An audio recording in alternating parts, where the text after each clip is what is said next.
주님을 찬양합니다. 조금 울리는 것 같죠? 네. 우리 주님의 은혜와 평강이 넘치기를 빕니다. 봄 따뜻한 날씨가 되어서 그런지 오늘 예배 시간이 더 풍성한 것 같습니다. 찬양이나 또 우리 형제님들의 감사가 더 풍성한 것 같아 감사가 됩니다. 오늘 제가 이 마지막으로 다음에 또 하겠지만 아무튼 이 주제에 대해서 한 번 더 말씀을 드리려고 합니다. 그럴 수 없느니라. 예수님은 우리의 구원자이십니다. 무엇으로부터의 구원자이십니까? 사람들이 교회 나올 때에 관심 있는 것은 예수 믿어서 하나님 은혜로 병 낫고 또 자식 잘 되고 돈 많이 벌고 이런 것에 관심이 많죠. 또 이런 것에 대해서 설교를 하면 사람들이 더 관심 있게 들을 것입니다. 근데 사실 어떻게 우리가 거룩한 삶을 살 거냐 이런 주제를 전하면은 별로 관심이 없을 수 있습니다. 그래서 제가 생각을 했어요. 관심이 없는 것을 설교해서 어떻게 할까? 그러다 제가 깨달았습니다. 설교를 해서 관심을 가지게 하라. 왜냐하면 성경대로 우리가 제대로 믿어야 되니까. 예수님이 우리의 구원자이신데 무엇으로부터의 구원자이십니까? 아들을 낳으리니 이름을 예수라 하라. 이는 그가 자기 백성을 어디에서요? 저희 죄에서 구원할 자이심이라. 예수님은 돈이나 질병이나 물론 그런 문제도 궁극적으로는 하나님의 손에 있기 때문에 그분이 해결자이십니다.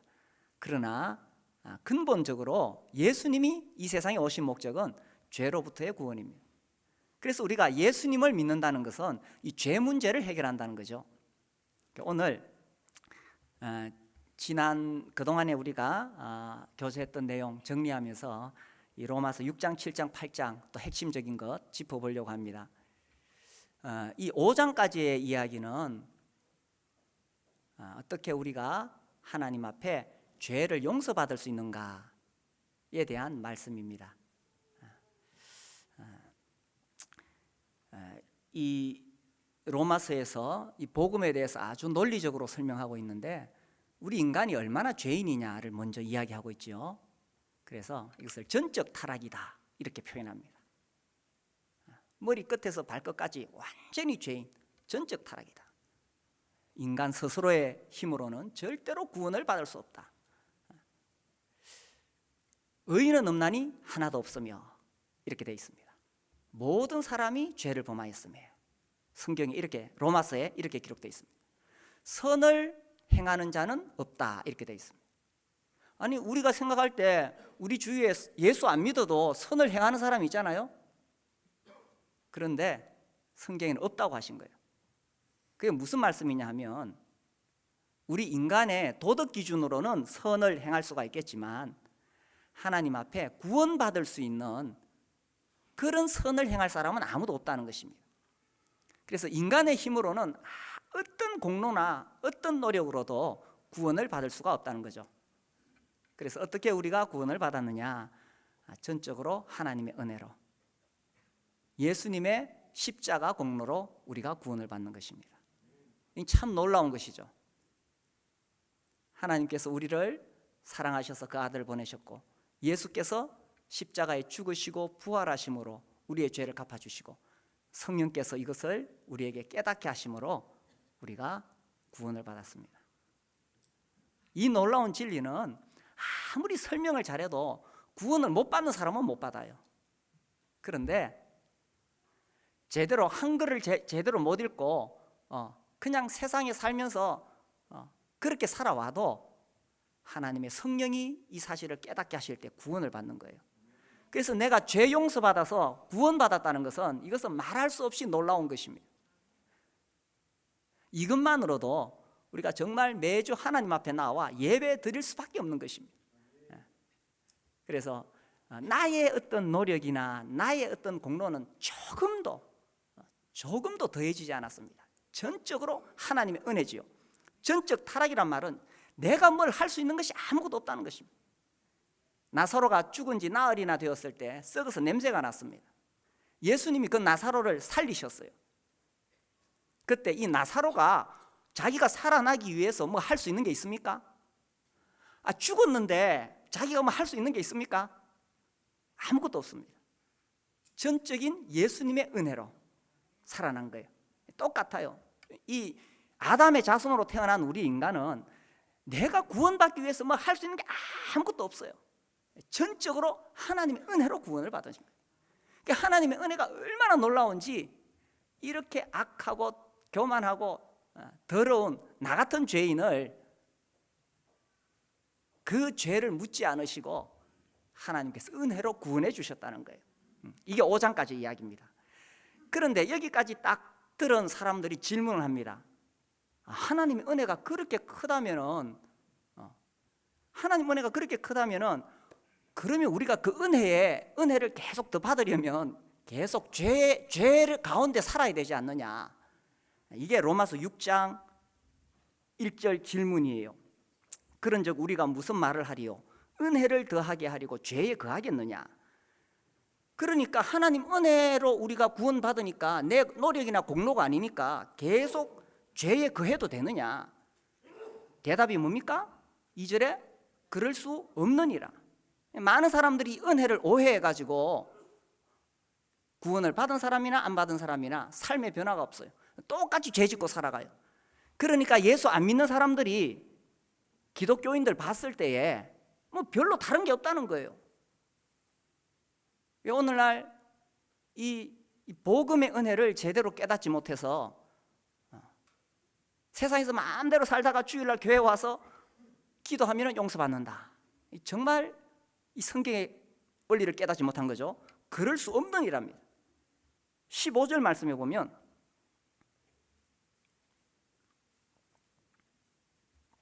그런즉 어찌하리요? 우리가 법 아래 있지 아니하고 은혜 아래 있으니 죄를 지으리요. 그래서 우리가 우리의 행위나 공로로 사는 것이 아니라 하나님의 은혜로 살아간다면, 하나님의 율법 아래 있지 않다면, 은혜 아래 있다면 죄를 지으리요. 대답이 뭡니까? 그럴 수 없는 이라는 것입니다. 그래서 은혜 아래 사니까 그냥 죄 지으면서 살아도 안 되느냐? 그럴 수 없는 이라는 거죠. 그래서 왜 그럴 수 없느냐에 대해서 이제 우리가 그동안 살펴봤습니다. 6장 2절에서 왜 그럴 수 없느냐? 그럴 수 없느니라. 이유가 뭡니까? 죄에 대하여 죽은 우리가 어찌 그 가운데 더 살리요? 이게 그리스도 예수 안에서 일어난 일입니다. 교회를 다닌다고 해서 다 구원받은 게 아닙니다. 오늘날 대한민국에 이 기독교인들이 많으면서 기독교라는 어떤 종교 생활은 하고 있지만 정말 거듭나지 못한 사람들이 많이 있습니다. 구원받는다는 것은 그와 다른 차원이에요. 정말 예수님이 내 안에 오시고 또 내가 그리스도 예수 안에 들어가는 거죠. 그래서 그리스도 안에서 일어난 사건이 뭐냐?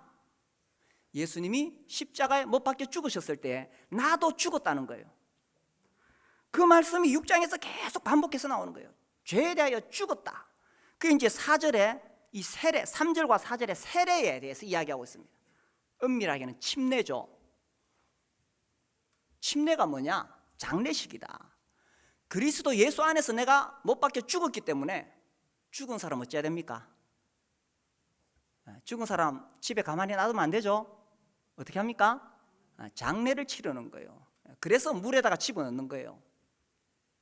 그리고 또 물에서 일으키는 것은 예수님의 부활과 함께 다시 살아났다는 뜻입니다. 그래서 구원받았다는 것은 그리스도 안에서 내가 죽었다는 거예요. 죄가 죽은 게 아니에요. 죄는 살아있어요. 누가 죽었어요? 내가 죽은 거예요. 죄에 대하여 내가 죽은 거예요. 그렇기 때문에 죄가 나를 지배하지 못한다는 것입니다. 로마서 6장 14절 죄가 너희를 주장하지 못하리니 더 이상 죄가 나를 주장하지 못한다. 그런데 우리가 이 놀라운 진리 안에 이것을 하나님께서 이미 이루셨는데도 이것을 누리지 못하고 살아간다는 거예요. 이미 죄에 대하여 죽었는데 우리의 실제 생활에 보니까 자꾸 죄가 살아나거든. 그래서 뭐 예수 믿고 구원받아도 죄 짓는 게 당연하지 않느냐? 당연한 것이 아니라는 것입니다. 그럴 수 없느니라. 하나님 말씀은 그럴 수 없느니라요. 우리가 믿는다는 것은 무엇을 믿습니까? 나의 경험을 믿는 거예요? 하나님 말씀을 믿는 거예요? 그래서 죄에 대하여 죽었다는 것은 이해해야 돼요. 죄에 대하여 죽으려고 노력해라가 아닙니다. 죄에 대하여 죽으라도 아닙니다. 뭡니까? 이미 이루어진 사건이에요. 내가 나를 죽여야지 아니에요. 이게 놀랍지 않습니까? 우리가 구원을 받았다는 것은 그리스도께서 내 안에 계시고 내가 그리스도 예수 안에 있는 거예요. 내가 죄에 대하여 내가 죽어야지가 아니라 죽었느니라. 이미 이루어진 사건입니다. 그런데 이 사실을 모르고 살아가니까 알라고 계속 이야기합니다. 6장에서 3절, 6절, 9절, 11절, 13절에서 알라. 이 사실 알아라. 속지 마라. 더 이상 속지 마라. 그 다음에 여기라고 이야기합니다. 내 경험을 믿지 말고 하나님 말씀이 너 죽었다고 하는데 그렇게 여기라는 거예요. 그러니까 이제 너 자신을 죄에게 종으로 드리지 말고 하나님께 종으로 드리라. 이게 6장 이야기입니다. 우리가 여기까지 살펴봤습니다. 우리가 정말 죄에 대하여 죽었다는 사실을 명확히 알고 여기고 드리는 게 중요하죠. 죄는 더 이상 죽은 시체는 힘을 발휘할 수가 없습니다. 그렇죠? 여기 막 사람을 잡아먹는 무시무시한 사자가 한 마리 있다고 칩시다. 이 사자는 사람만 보면 해쳐요. 그런데 죽었어요. 죽은 사자 아무도 겁을 안 냅니다.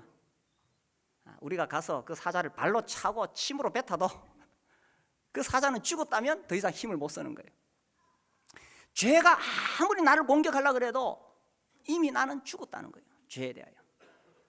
그래서 정말 구원받은 사람이라면 죄가 우리에게 조금도 영향력을 미칠 수 없다는 사실을 우리가 알아야 된다는 거예요. 그렇게 여기라는 것입니다. 우리나라 그 초기 이제 일제하에 있을 때에 유명한 부흥사로 이 복음을 전했던 김익두 목사님이 계세요. 이분이 그 젊은 날에 사업을 해도 잘 안 되고 실패하고 또 막 부정부패한 그런 그 상황에서 굉장히 갈등을 하면서 아주 남봉꾼이 됩니다. 동네 조폭이 됩니다. 힘도 세고 하니까 아무데나 가서 음식 먹고 외상, 기분에 안 들면 사람들 치고 그래도 말릴 수가 없는 거예요. 그래서 마을에서 심지어 하루 시작할 때 사람들이 빌었답니다.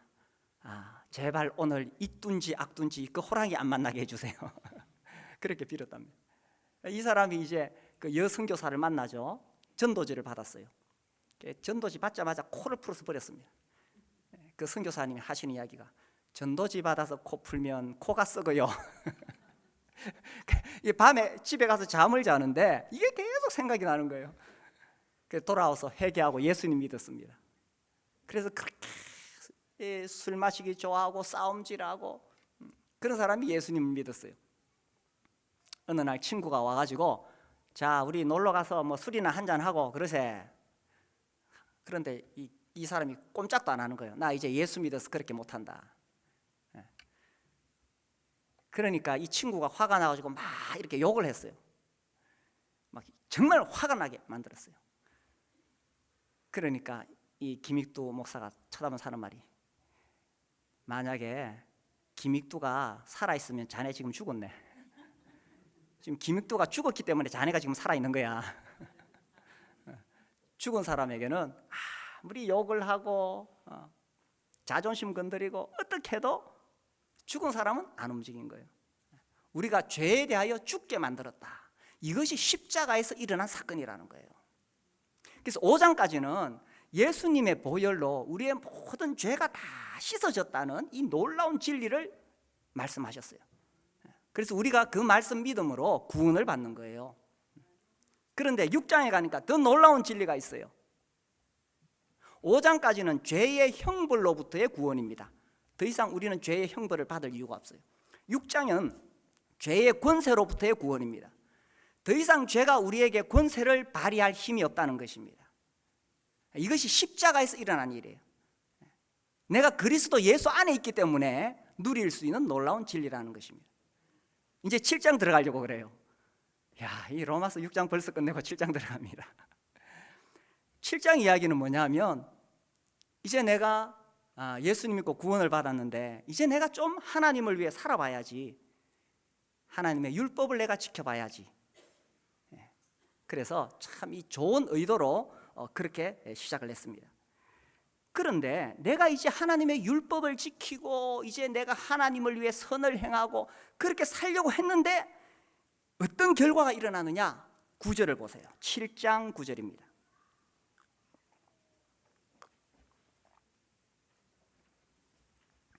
9절, 전에 율법을 깨닫지 못했을 때에는 내가 살았더니 계명이 이름에 죄는 살아나고 나는 죽었도다. 계명이 이름에 죄는 살아나고 나는 죽었도다. 내가 하나님 말씀을 좀 잘 지키고 율법대로 살아보려고 하니까 오히려 내 속에 있는 죄가 확 살아나고 나는 더 힘을 못 쓰게 되었다는 뜻이에요. 이게요, 이게 지금 사자가 한 마리 있는데 가만히 잘 자고 있어요. 잘 자고 있어요.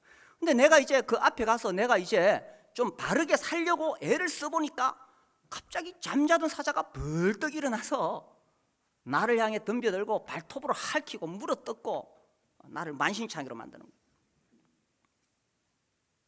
왜 이런 일이 생기느냐라는 것입니다. 이 7장의 이야기는 내가 뭔가 주님을 위해서 살아보려고 내가 애를 쓸 때에 그렇게 하면 점점 더 내가 거룩해져야 되는데 오히려 내 안에 있는 악한 이 죄가 확 살아나가지고 나를 완전히 케어파 시키는 거예요. 왜 이런 일이 생기느냐라는 것입니다. 하나님 말씀하시기를 네 힘으로는 절대로 율법을 이룰 수 없다는 거예요. 우리가 예수님 믿고 선한 의도로 내가 좀 율법을 지켜서 선해 보려고 애를 써보는데 하나님 우리에게 더 이상 율법적으로 나에게 요구하지 않으신다는 것입니다. 이건 참 놀라운 비밀입니다. 내가 이제 예수님 피로 구원을 받았는데 만약 하나님께서 나에게 여전히 율법을 가지고 율법대로 나를 대우하신다면 우리는 아무도 여기에 살 수 있는 사람이 없습니다. 하나님 나를 율법으로 대우하지 않는다는 거예요. 그래서 율법에 대하여 죽었다는 거예요. 로마서 6장은 우리가 죄에 대하여 죽었다는 것이고 7장은 율법에 대하여 죽었다는 것입니다. 7장 4절 볼까요? 우리 같이 한번 읽어보겠습니다. 시작. 그러므로 내 형제들아 너희도 그리스도의 몸으로 말미암아 율법에 대하여 죽임을 당하였으니 이는 다르니 곧 죽은 자 가운데서 살아나신 이에게 가서 우리가 하나님을 위하여 열매를 맺게 하려 함이라. 율법에 대하여 죽었다. 그리고 이제는 율법으로 사는 것이 아니라 다르니 예수님이죠. 예수님을 통해서 열매를 맺는 것이다. 이 말씀을 하시면서 7장 3절까지 두 남편에 대한 비유를 들고 있습니다. 자, 두 남편에 대한 비유를 말씀드릴게요. 어떤 주부가 있었는데 이 남편이 너무 훌륭해요. 완벽한 남편입니다. 조금도 흠잡을 데가 없어요. 완전히 완벽해요. 정말 어느 누구도 이 남편에 대해서 흠잡을 게 없어요. 그런데 문제는 그 남편이 자기한테도 그런 것을 요구한다는 거예요. 퇴근하고 오면 집이 먼지 한 톨 없이 깨끗이 청소되어 있어야 돼요. 밥 먹고 나면 막 설거지 항상 깨끗하게 되어 있어야 돼요. 옷장 열면 막 옷이 가지런하게 있어야 돼요. 조금이라도 털어진 게 있으면 그날 난리 나는 거예요. 제가 이 비유를 생각할 때 이런 이야기하면 요즘 우리 젊은 자매들은 잘 이해를 못할 것 같아요. 아니 남편이 퇴근하고 오면 왜 아내가 다 청소해놔야 되지? 이런 생각 안 하나요? 청소는 남편이 하는 거 아닌가? 이렇게 생각할지 모르겠어요. 그래서 제가 이 성경을 보면서 이 시대가 달라져서 이 참 비유를 잘 설명해야 되겠구나 그런 생각이 듭니다. 아무튼 이 남편은 완벽한 남편이에요. 그러니까 아내가 조금이라도 뭐 딱 시간 정했는데 그 시간에 제대로 못한다든지 조금이라도 틈이 보이면 막 공격을 하는 거예요. 가만히 돌아보니까 그게 제 모습이었어요. 제가 정말 율법적인 남편이었었습니다. 그래서 이 처음에 많이 싸운 것 중에 하나가 이제 어디 시간이 돼서 가야 되는데 저는 10분 전에 도착해야 되거든요. 그러니까 미리 항상 준비를 하고 있었어요. 근데 아내는 이제 아이들이 어리니까 챙겨야 되죠. 뭐 이래가지고 나오려 그러면 얼마나 시간이 걸리겠어요. 그래서 제가 정한 시간에 안 오면 그날 싸우는 거예요. 제가 정말 율법적인 남편이었습니다. 참 제 아내가 착해가지고 지금까지 같이 살고 있습니다. 그래서 이 아내는 이 남편이 너무 완벽해서 흠은 없는데 자기가 죽을 지경이에요. 피가 마르는 거예요. 그렇다고 해서 이 아내가 지금의 남편을 버리고 다른 남자에게 시집갈 수도 없어요. 야, 그렇게 하면 어떻게 되느냐? 성경에 보니까 이 비유와 음부라고 되어 있어요. 그죠? 자기 남편을 두고 다른 남편에게 가면 음부가 된다. 제가 이 말씀을 보면서도 현대인들이 이것을 얼마나 이해할까 싶은 거예요. 아니, 그 남편의 마음에 안 들면 이혼하고 딴 남자 만나면 되지. 이게 현대인들의 생각 아닙니까? 참 이 시대가요, 하나님의 그 어떤 원리, 질서를 거스리는 시대이기 때문에 심지어 성경의 말씀의 비유까지도 다시 풀어서 전해야 됩니다. 그렇죠?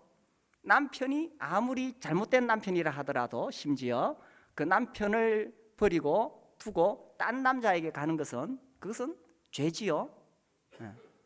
성경에서 그러면 음부라고 그랬어요. 그래서 이 아내는 너무너무 힘들었어요. 그런데 어떤 일이 일어났느냐? 그 남편이 죽어버렸는 거예요. 죽으면은 이제 다른 남자에게 합법적으로 결혼을 할 수 있는 거죠. 합법적으로. 그 비유를 들고 있는 거예요. 그래서 우리의 첫 번째 남편은 율법이었습니다.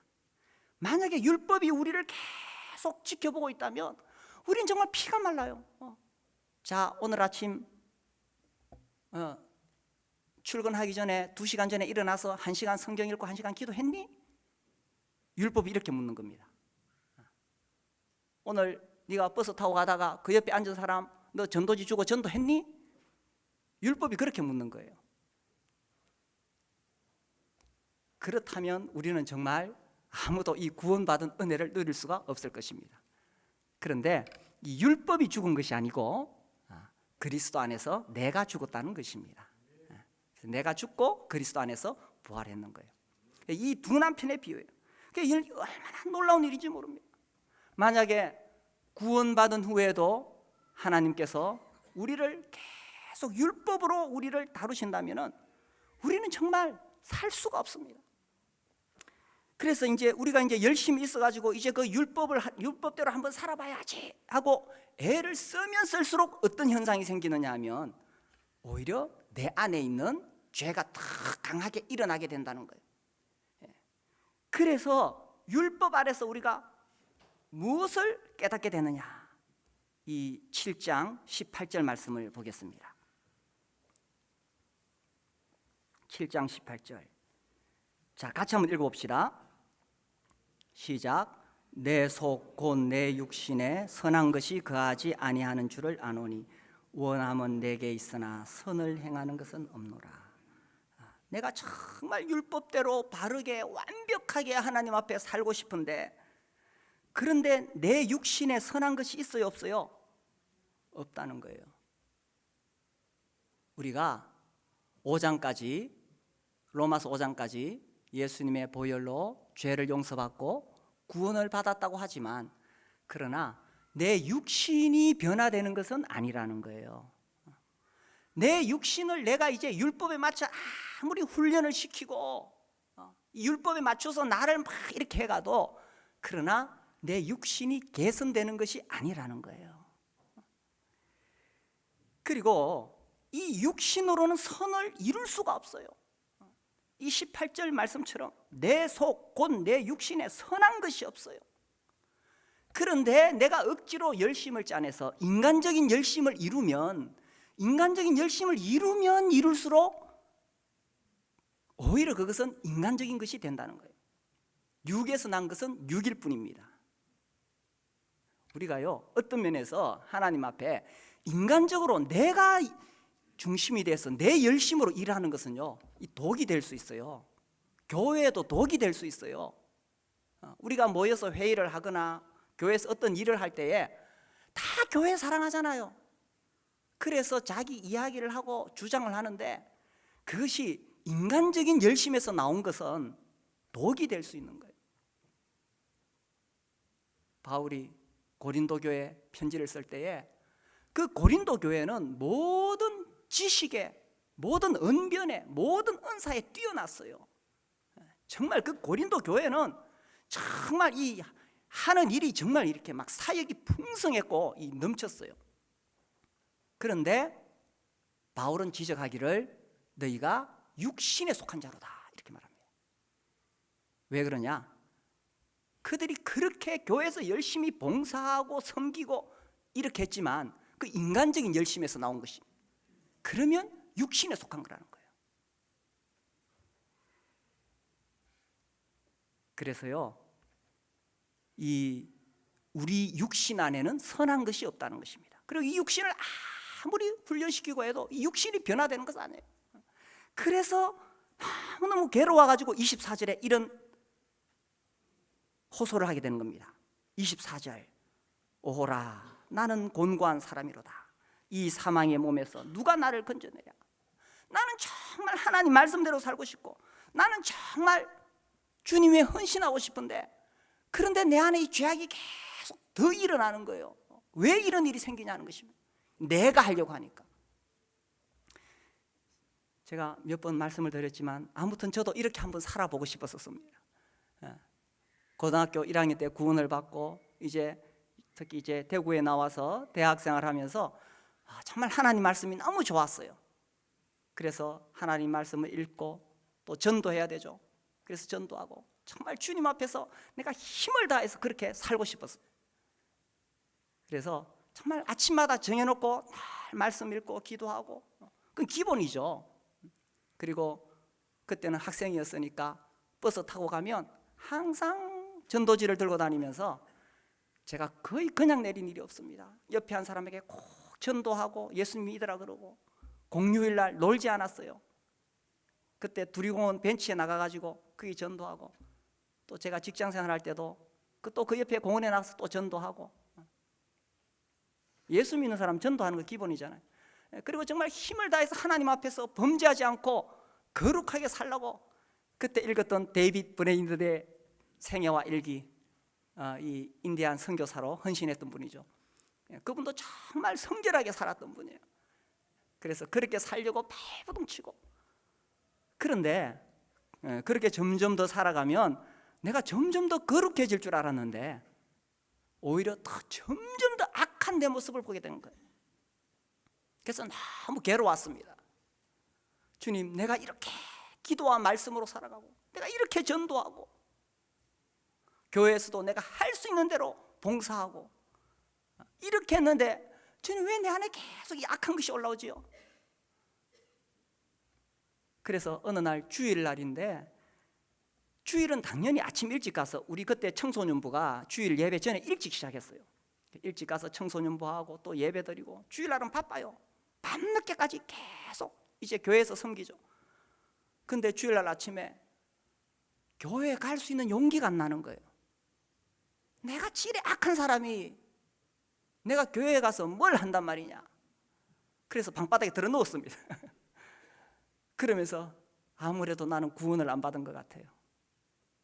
하나님, 다른 사람은 다 구원했을지라도 나같이 이렇게 교만하고 악한 이런 죄인은 하나님 구원 안 하셨지요.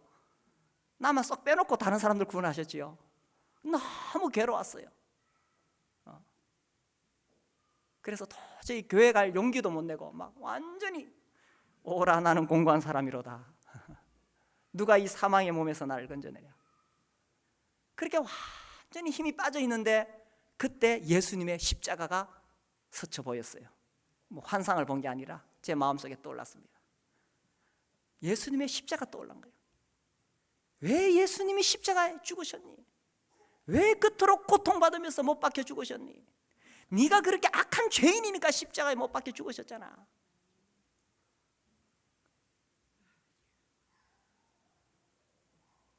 그래서 예수님의 보혈과 예수님의 공로가 다시 한번 제 마음에서 이렇게 새로워지기 시작했어요.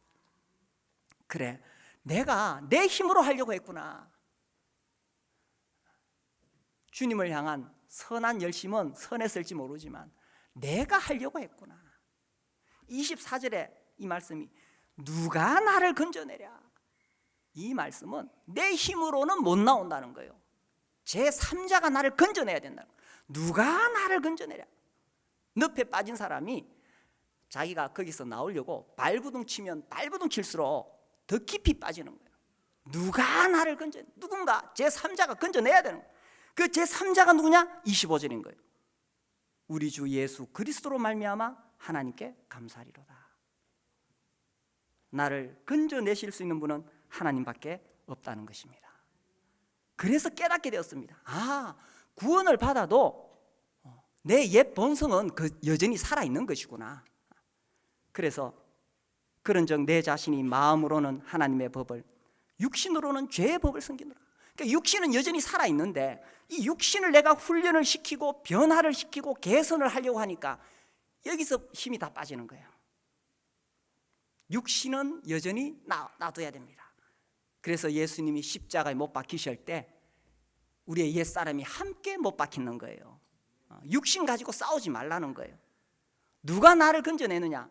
예수님이 나를 건져내신다는 거예요. 그래서 우리가 구원을 받아도 여전히 내 안에 육신이 있다. 이거 가지고 싸우려고 하지 마라. 그리고 네 힘으로 율법 이루려고 그러고 네 힘으로 선하게 살려고 하고 그거 빨리 포기해라. 이것을 가르쳐 주는 것이 7장이라는 거예요. 그래서 이제는 우리에게 해방을 가르쳐 주시는 거예요. 너는 율법 아래 있지 않다. 만약에 우리가 율법 아래 있다면 우리는 정말 한순간도 편히 쉴 수가 없는 거예요. 율법은 계속 우리를 정죄합니다. 우리 속에 있는 거 계속 끄집어내가지고 우리를 정죄합니다. 그런데 이제 율법에 대하여 우리가 죽임을 당했고 너희가 법 아래 있지 아니하고 은혜 아래 있다. 이것이 로마서 6장 14절 15절 말씀인 거예요. 우리는 더 이상 율법 아래 있지 않습니다. 어디에 있다고요? 은혜 아래 있는 거예요. 그리고 우리가 어디에 속해 있어요? 로마서 8장 1절 우리 같이 읽겠습니다. 시작. 그러므로 이제 그리스도 예수 안에 있는 자에게는 결코 정죄함이 없는. 내가 예수님 믿을 때 예수님이 내 안에 오시고 내가 그리스도 예수 안에 있는 거예요. 그래서 결코 정죄함이 없다는 것입니다. 더 이상 율법이 나를 송사할 수 없다는 거예요. 내가 하나님 앞에 섰을 때 나는 얼마나 부족한 게 많아요. 내 마음속에 얼마나 하나님의 거룩에서 멀어져 있는 악하고 더러운 것들이 많아요. 그런데 내가 지금 내 모습으로 서는 게 아니라 누구 안에 있다고요? 그리스도 예수 안에 있는 거예요. 그리스도 예수 안에 있기 때문에 하나님께서 나를 보실 때에 나를 보시지 않고 누구를 통해서 보시는 거예요?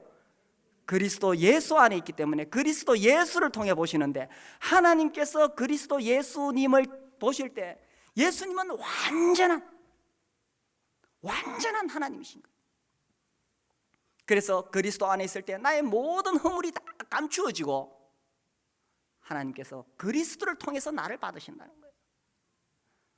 그래서요 우리가 뭘 자꾸 기억해야 되냐면 자꾸 나를 쳐다보면 계속 실패해요. 왜냐하면 나를 쳐다보면 난 또 율법 아래 들어가게 돼요. 내가 지금 어디에 있습니까? 그리스도 예수 안에 있다는 사실을 내가 계속 기억해야 되는 거예요. 그리스도 예수 안에 있으면 정죄함이 없는 거예요.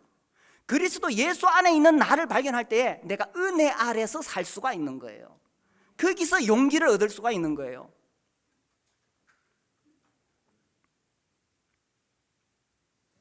우리가 하나님 앞에 내 모습을 보면 끝없이 악하고 추악하냐. 우리가 신앙생활 오래 하면 오래 할수록 내가 얼마나 악한지 알아요. 왜냐하면 하나님 빛이시기 때문에 빛 가운데 가까이 가면 가까이 갈수록 내가 죄인이라는 사실을 깨닫게 되는 거예요.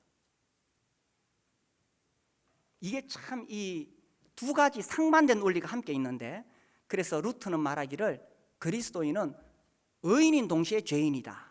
이것이 루트 신학의 아주 핵심 중에 한 가지입니다. 의롭다 하심을 받았고 그러나 인간은 죄인이다. 의롭게 하심을 받은 죄인이다. 이게 아주 핵심적인 루트 사상에 있어요.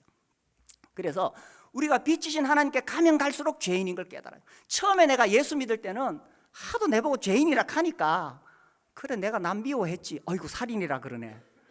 그래서 내가 구원을 받을 수 있어요. 그런데 신앙생활 해보면 사실 내가 미워하고 뭐 겉으로 드러난 죄의 열매, 이건 아무것도 아니에요. 그 로마서 5장까지는 죄의 열매를 말하고 있어요. 6장부터 뭘 이야기하냐면 내 안에 있는 이 죄의 뿌리를 말하고 있는 거예요. 단순히 뭐 미워하고 이게 문제가 아니에요. 인간의 본성 안에 있는 이 정말 아담으로부터 물려받은 이 악한 이 죄의 뿌리를 말하고 있는 거예요. 이거는요 어떻게 할 수가 없는 거예요. 그래서 우리의 힘으로는 이것을 어떻게 할 수가 없는 거예요. 그래서 죄에 대하여 죽었다고 말씀하시고, 이런 나를 만약에 하나님께서 율법으로 다루시면 우리는 한순간도 설 수가 없어요. 그래서 하나님께서 율법에 대해서도 죽었다 그러시고, 그리고 이제 우리에게 뭐라고 말씀하시냐면 너희들이 이제 율법 아래 있지 않고 은혜 아래 있다고 말씀하신 거예요. 그럼 은혜 아래 있으면 죄를 지으리요? 죄를 지으리요? 그럴 수 없느니라. 정말 우리가 은혜 아래 있고 그리스도 예수 안에 있다는 사실을 확실히 깨닫는 데서부터 죄와 싸워 이길 수 있는 힘을 가지게 되는 거예요. 왜? 이제는 더 이상 내가 할 수 없다는 것을 처절하게 깨달았거든.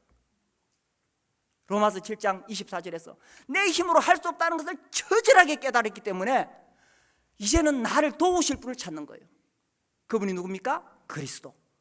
지금 내가 어디에 있어요? 그리스도 예수 안에 있는 거예요. 여기서 출발하는 거예요. 그래서 이제 우리가 하나님께 가까이 가면 가까이 갈수록 뭘 발견하게 되느냐 하면, 그리스도 예수 안에 있는 내가 얼마나 하나님 보시기에 완전하신가를 깨닫게 되는 거예요. 역설이죠? 아까 빛으로 가면 더 죄인이라 그랬잖아요. 그런데 그리스도 예수 안에 있는 나를 발견하면 하나님 앞에 가까이 가면 가까이 갈수록 너무나 완전한 나를 보게 된다는 거예요. 그 내가 완전하다는 것이 아니라 하나님께서 그리스도를 통해서 이루신 그 놀라운 사실이 너무나 완전하다는 거예요. 더 이상 정죄함이 없다는 것을 깨닫고, 그래서 이제는 이것을 내가 실제로 내 삶 속에서 이제 누리는 것이 필요해요. 그럼 어떻게 그럼 내가 누릴 수 있느냐? 8장 4절에 보시면 육신을 따르지 않고 그 영을 따라 행하는 우리에게 율법의 요구가 이루어지게 하려 하심이라. 육신을 따르는 자는 육신의 일을, 영을 따르는 자는 영의 일을 생각하나니 육신의 생각은 사망이요 영의 생각은 생명과 평안이요. 그러니까 이제 이렇게 완전한 그리스도 안에 있는 나를 발견했으면 더 이상 육신을 따라 살지 말라는 거예요. 영을 따라 살아라는 것입니다. 성령을 따라 살라는 거죠. 육신을 따라 살지 마라. 우리가요 누구를 만났느냐 중요합니다. 무엇을 듣느냐 중요합니다. 그래서 세상적인 이야기 듣고 부정적인 사람 만나고 계속 그렇게 하면 나도 모르게 우리는 또 내 본성의 육신을 따라 살 수밖에 없는 거예요. 그런데 영을 따라 행하라. 영을 따라 행하는 것은 하나님 말씀을 듣고 기도하고 또 예수 믿는 사람들과 함께 교제하고, 그렇게 하면 우리가 영을 따라 행하는 것이고, 그렇게 할 때 놀랍게도 그리스도 예수 안에 있는 나의 이 풍성한 진리 가운데서 승리하는 삶을 살 수가 있다는 거예요. 저는 요즘 이 사도행전 2장 42절 말씀이 계속 떠오릅니다. 저희가 사도의 가르침을 받아 서로 교제하고 떡을 떼고 기도하기에 힘쓰니라. 이거예요. 영을 따라 행한다는 것은 바로 이거예요. 내가 그리스도 예수 안에 있다고 해서 그냥 저절로 모든 것이 되는 거 아니에요. 제가 한동안 또 그것을 추구했잖아요. 제가 청년 시절에 그때 이 R.A. 토리가 쓴 너희가 믿을 때 성령 받았느냐 뭐 이런 책 읽고는 막 성령에 의해서 내가 막 저절로 되는 그런 것들을 막 꿈꾸고 추구했어요.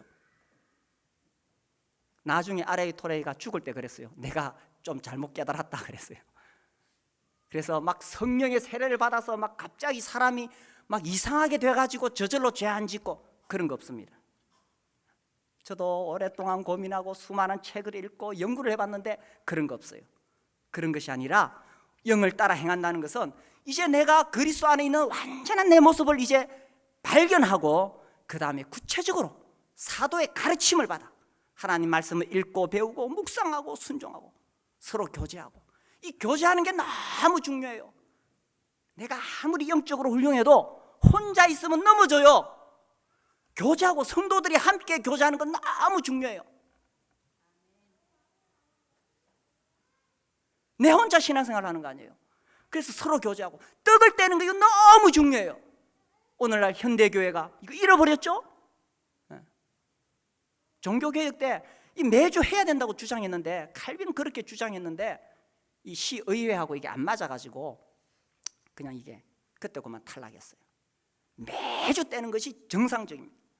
매주마다 떡과 잔 앞에 와서 예수께서 나를 위해 고난받으시고 죽으신 거 생각하고 부활하신 거 기억하고 다시 오실 거 바라보고 떡을 떼고, 이 떡을 떼는 그 자리에서 내가 그리스도 예수 안에 있다는 사실을 계속 상기하게 되는 거예요.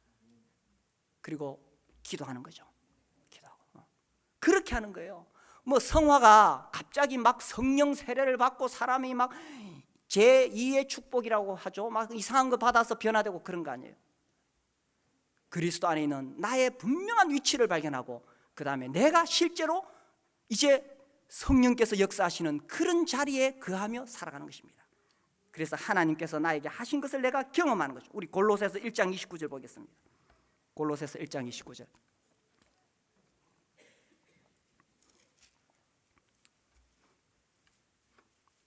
자, 같이 한번 읽겠습니다. 29절. 이를 위하여 나도 내 속에서 능력으로 역사하시는 이의 역사를 따라 힘을 다하여 수고하노라. 이것이 성화의 원리입니다. 내 속에 있는 성령께서, 이제 그리스도께서 누가 나를 건져내라 했을 때 내 속에 계신 그리스도께서 나를 건져내시고 이제 정말 하나님을 영광스럽게 하는 삶을 살도록 나를 이끌어 가실 때 그분의 역사를 따라서 나도 힘을 다해서 수고하는 거예요. 그런데 내가 내 안에서 성령이 계속 역사하시는데도 육신을 따라 행하면 나도 또 육신을 따라 살는 거고, 내 안에서 성령께서 역사하실 때 내가 순종하고 따라가면 영을 따라 행하는 거예요. 한 구절만 더 보겠습니다. 빌립보서 2장 12절 그 앞에,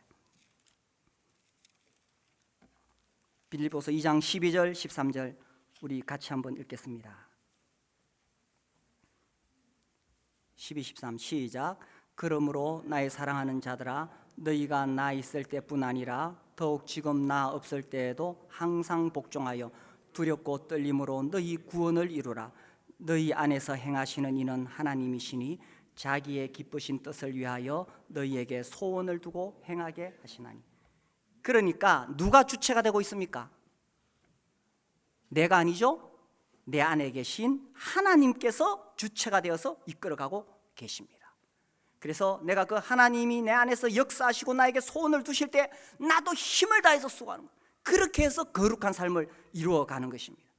우리가 구원을 받았다 하지만 여전히 옛 성품이 있습니다.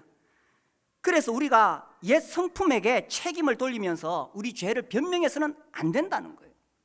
윌리엄 맥도날드 할아버지가 계속 주장한 거, 옛 성품에게 책임을 돌리지 마라. 하나님은 성품에게 책임을 묻지 않고 그 사람에게 책임을 물으십니다. 조지 커팅, 구원의 안전 확신 기쁨선 유명한 브래들린 형제죠. 조지 커팅, 따라서 우리는 불침번을 서는 초병처럼 깨어 있어서 우리가 읽고 생각하고 행동하고 말하는 모든 것에 대해 다음과 같은 질문을 던집시다. 이것은 새 본성을 위한 것인가 아니면 육신을 위한 것인가? 그래서 우리가 이제는 육신을 따라 행하지 아니하고 영을 따라 행하게 될 때 하나님께서 내 안에 역사하셔서 그리스도 예수 안에 있는 이 놀라운 신분의 삶을 살 수 있게 해주신다는 것입니다. 우리 형제자매님들, 구원받았다는 건 참 놀라운 일 아닙니까? 그래서 이제 정말 이 성령께서 내 안에서 역사하시는 이런 삶을 통해 승리의 삶을 사실 수 있게 되기를 바랍니다.